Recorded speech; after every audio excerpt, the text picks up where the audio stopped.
guess I need to explain the reason I'm here. You know, I don't really want to be here, but Ms. Dominique is going to talk after I'm done, and she has a phenomenal story. I told her that I would lead by example, which is the NCO creed. I was the oldest of 17 kids, for those who haven't heard this story. And I bounced around in orphanages and foster homes my entire childhood until about 9, when I was told that I was lucky because I was going to be adopted.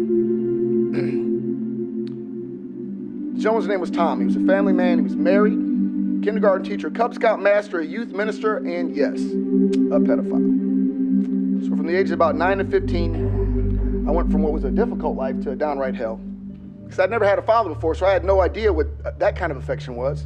And things started small. You know, when you're peeing and somebody comes and pees beside you, it's not a real big deal. And when he reaches out to grab it and help you pee, you might know something is wrong. But by the time I was realizing something was wrong, it stopped being any pretenses of affection. It was all just a form of punishment. After the physical abuse will come the sexual abuse for the slightest mistake. I can't sit here and describe to you the pain of being beaten, sodomized, and molested for years. I don't want to close the door and make it so you can pretend it wasn't there, because I live with it every day. No need to provide gruesome details, because there's nothing I can say that's going to provide clarity for anyone who's not experienced this humiliation. But I can try to explain why this is important and why the civil suit may be necessary. So we'll start with damages, because you know you can't subject a child to this kind of horror and expect them to not be scarred.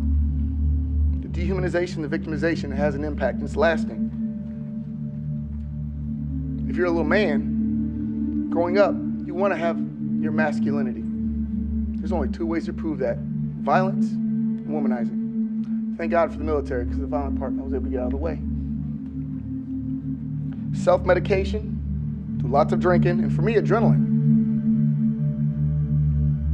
Combat, fighting, volunteering for everything I could. In fact, it's beyond adrenaline rush. It was suicidal, but not really in that way, because I would never take my own life. But it was reckless enough because I wanted to die. At least my death would have value, since my life was worthless. But time and time again, those bullets missed me. So I ended up by 25, after all my attempts at dealing with my problems, disconnected. Because see, when people turn a blind eye towards you, pretend it's not happening, or the people that you really trusted, or that they put there for you to trust, violate everything, your very soul, you have to let it go. Trust becomes inimical to your existence. I've been married 3 times. Friends, it's not really a thing for me, because I create that called healthy distance. Jobs, man, I've been fired from every job I can think of. I've lost rank so many times. I have an attitude phenomenal out of this world. Most of all for me, sleep. I don't sleep. I sleep 2 or 3 hours a night if I'm lucky, because my mind doesn't want to go there, because if it relaxes, then the walls come down and the shields come down, and I'm left with just me. And that, I can't do that. And the temper, and the anger, and the violence, and the incessant, right below the surface, volatility. See, these are my damages. The demons are right below the surface, and they're raiding like every day to find a breach in my armor. There's no amount of counseling or talking that's going to bring me back to normal. I know that.